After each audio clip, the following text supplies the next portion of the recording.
ESPN is acquiring the NFL Network and other NFL media assets. We have excitement and we have some unknown. I'm most excited for our fans. This is going to be an unbelievable experience for our fans. ESPN and the NFL Network are merging. Everybody's in bed with the NFL. Merging.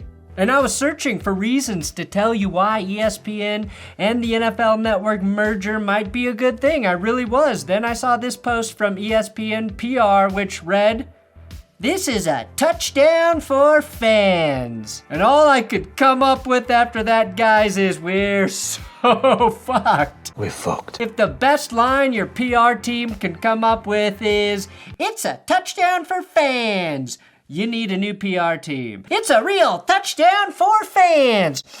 We're fucked. It's a touchdown for fans, guys. So fucked. We're so fucked. It's a real touchdown for fans. Basically, we're fucked. Fucked. I'll settle down. This deal has been lingering for months, but it became mostly official this week. ESPN is acquiring the NFL Network, NFL Fantasy Properties, and NFL RedZone. The stake could be between $2.5 and $3 billion, and the NFL will receive 10% equity in ESPN. ESPN will get the rights to broadcast 3 more NFL games per season. ESPN also struck a new rights agreement with the WWE. Things like WrestleMania, SummerSlam, Royal Rumble are going to be bigger than ever. That's 2 massive deals in a 24-hour period. Now, all of these big moves are to set up ESPN's new streaming service as a must-have for all sports fans. I think that's the big play here for ESPN. You add the NFL Network, RedZone, and a 5-year deal with the WWE for WrestleMania, SummerSlam, and all that shit because you want people to see the $29.99 per month price tag that you're going to charge for your app as a fair deal. What some people are missing, though, is that if you already have ESPN via your cable provider or YouTube TV, you still get all this new stuff at no additional charge. There are some good things that might happen because of these deals. There are also genuine concerns I have. I want to talk about what everyone's major fears are. And I think Michelle Obama touched on one of the things we're most afraid of. If I listen to ESPN for an hour, it's like watching The Real Housewives of Atlanta. It's the same drama. What's the difference? Oh God, she's right. ESPN daytime TV is just garbage drama for men to consume. I'm gonna need to see some ID. If we see Stephen A. Smith on the NFL Network once, even once, we can riot, okay? The other massive concern, of course, is that ESPN will turn RedZone into a show riddled with commercials and promotions. They'd be wise to keep our 7 hours of commercial-free football as is. The other concern is they will eventually replace Scott Hanson as the host of that perfect program at some point with Stephen A. Smith or Pat McAfee, or even worse, an influencer. I think the Pat McAfee show is a good example as to why ESPN will let the good things like RedZone continue as is. Today, I, Brandon Perna, will break down this massive acquisition and address what might change and the concerns that come with it, including the NFL now having equity in a, what do you call it, a sports book? Yeah. I'll take the over on chaos, please. The real touchdown for fans is you get all the ESPN programming on the ESPN app they're launching, which means if you've held on to cable for ESPN because ESPN Plus is dog shit, you've now got a new option. We're looking into this today on That's Good Sports.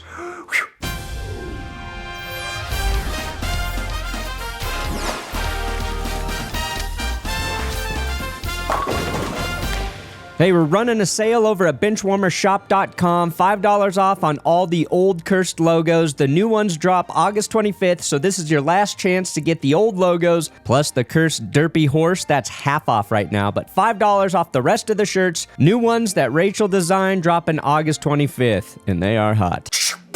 Please, fuck, subscribe here. We're trying to get to 775,000 subs by the time the NFL season starts. We made a big push this week. Can we keep going? Is ESPN buying the NFL Network a good thing? I don't really know, honestly. I'm hopeful for one area getting better on the NFL Network. I believe there's a chance the shows on the NFL Network might receive the budgets required to actually be good again. If this somehow gives us more shows with a better variety of hosts, there is potential for improvement. The biggest complaint most sports fans have about ESPN is the incessant force-feeding of Stephen A. Smith and Pat McAfee into our eyeballs. That's why this tweet has 37,000 likes.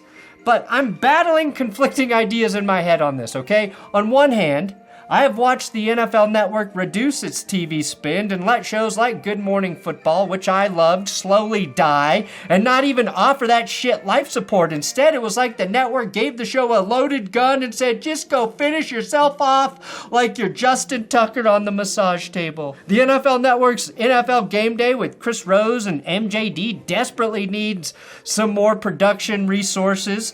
Part of me thinks ESPN will look at shows like that and say, let's give these an influx of cash and make them better and more entertaining. On the other hand, I can see them looking at their top talent like Kyle Brandt and Jamie Erdahl and asking them to host 86 more shows per day like they do with Pat and Stephen A. Now, the network has a formerly great show already in Good Morning Football.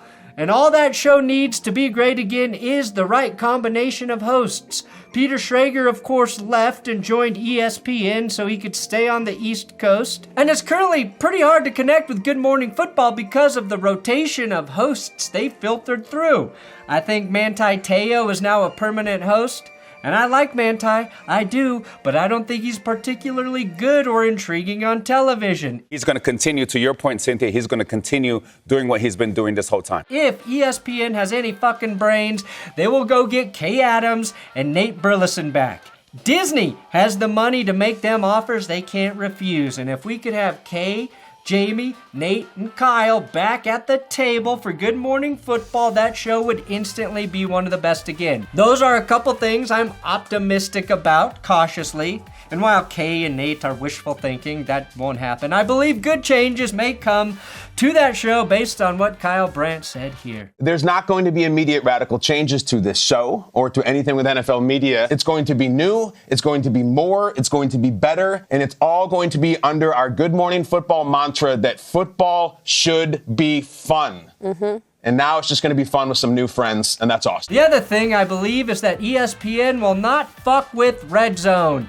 And not just because my Lord and Savior Roger Goodell said so. Well, that'll actually stay the same. I don't think fans will see any difference to that. Praise be, Mr. Goodell. Praise be. Trust me, what ESPN wants to do is keep the things that are working the same. That's easier to do. I know the joke is RedZone. Gonna be 7 hours of commercials with football breaks from time to time, but ESPN wants RedZone as part of its linear TV package because that makes ESPN more valuable to those devil cable companies. When ESPN negotiates with Comcast or whatever, they can be like, hey, fuckheads, we got NFL Network and RedZone now, so give us more money or you're going to have to clone the Property Brothers and Guy Fieri. Scott Hansen also just signed a 4-year contract, so he's locked in for the foreseeable future. And notably, this merger won't be official until 2026, so nothing for the 2025 season really changes. Keep in mind, it was the NFL that tried to jam commercials into RedZone last year, not ESPN. Thinking ESPN is somehow more money hungry than the NFL is misguided at best. Something cool that might actually happen, though, are the rumored RedZone spin-offs for other leagues or sports. Also confirmed by my Supreme Lord Roger Goodell. ESPN purchased the RedZone name, and they will be able to utilize that for other sports, college football and other things. You could have MLB or NHL, or most likely something like college football on the RedZone, the SEC zone, the WNBA zone, where Scott Hansen tracks green dildos through 7 hours of basketball. The possibilities are endless. I know many fans of the Pat McAfee show were worried ESPN would destroy that show. Instead, the show has grown in popularity, and they have allowed Pat and his crew to work just like they did prior to the acquisition. Hell, Pat was talking shit about the WWE deal as the news broke. I don't even care if Pat is pandering there to his WWE audience, which he totally is. He still gets to be himself on ESPN. He and the show are still unfiltered. Maybe some F-bombs get bleeped. Fuck! Yeah! are said a bit less, but the guests have gotten bigger, and the resources ESPN provides have really helped the show sustain its already insane trajectory.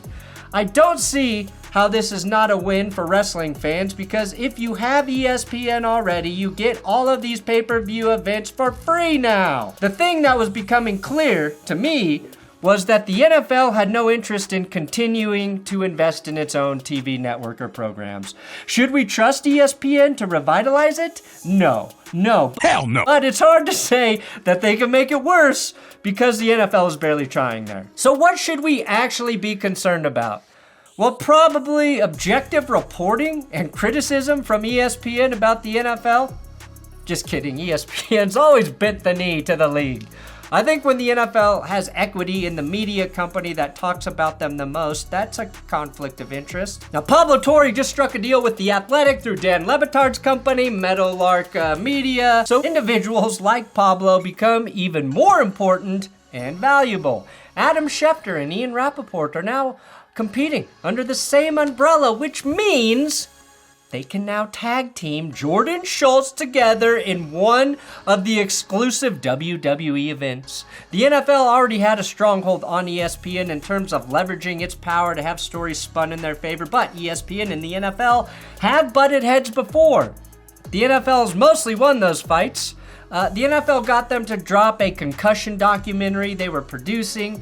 They forced them to cancel their TV show Playmakers because it made the league look bad. This Tuesday on Playmakers. Deion Taylor? Yeah. You're under arrest for spousal battery. The ratings were terrific. You made millions and millions of dollars for ESPN. However, there's $1 billion in the NFL. Those are a couple of big examples that come to mind. I'm guessing they had a hand in getting jacked up off the air. Who knows what they strong-armed out of ESPN that didn't make it to light. ESPN has run programming that's been a check to the NFL, though. Shows like Outside the Lines that investigated head injuries or criticizing Deflategate.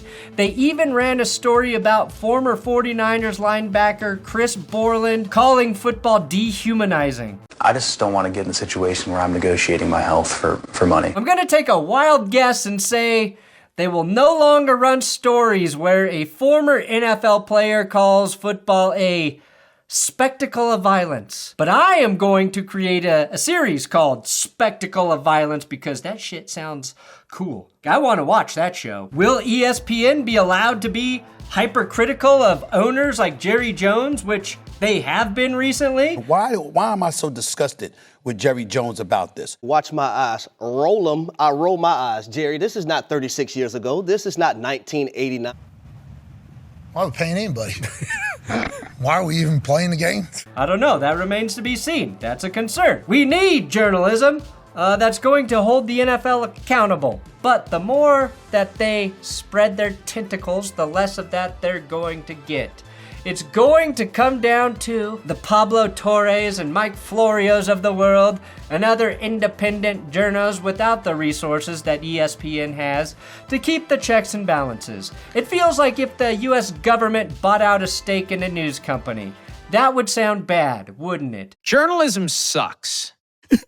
And the NFL isn't as consequential as that in our real lives, but a $163 billion entity should be kept in check by an independent media company, and ESPN is most assuredly no longer capable of doing that. Dan Patrick, who worked at ESPN for a very long time, believes ESPN was already looking the other way. Are they going to look the other way with whatever negative story that comes up?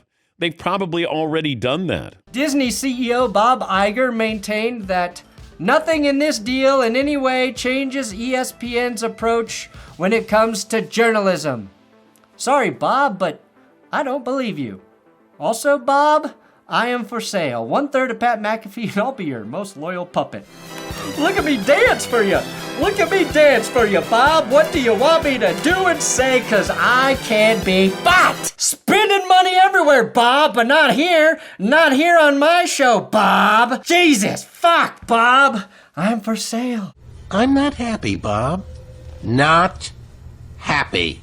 Now, the NFL will have 10% equity in ESPN. Dear God. ESPN has ESPN Bet, Dear God, more. Is that a conflict of interest? In 2017, Roger Goodell said, "We still strongly oppose legalized sports gambling. The integrity of our game is number one. We will not compromise on that." It appears they have compromised on just that. The NFL is now going to profit directly off of gambling. Oh, what happened, Roger? My Lord and Savior, did you find out there was a profit to be made in sports gambling? Well, actually, I think most of us figured that out. Penn Entertainment has a $2 billion deal with ESPN, and I think it does become hypocritical to some extent, Lord Goodell, that the NFL players could be suspended for gambling when the league has that much stake in the industry. It's possible that the NFL could shut down ESPN Bet, which nobody would even notice because I'm pretty sure not a soul on earth actually uses that. But the next time the NFL turns down money will be the first time. The big part of this for ESPN essentially is they're going to get their streaming app ripe with programming. Anything you watch on ESPN via YouTube TV or cable will now be available on the app that they're launching this month. ESPN also extended its rights for broadcasting the NFL Draft, which you can watch on ESPN, ABC, the app, and Disney+. Plus the WWE events and RedZone, and soon LASIK implants for your eyeballs where you'll see nothing but sports all the time. This is what The Athletic posted about the new ESPN app back in May when it was announced.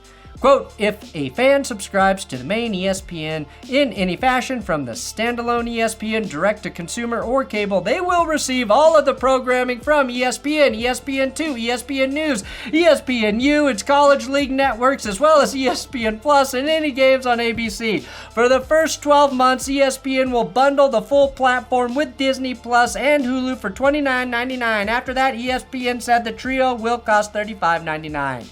We also found via the deal that there are going to be no more Monday Night Football doubleheaders once the merger comes into effect. And I think I speak for all NFL fans when I say thank Christ for that.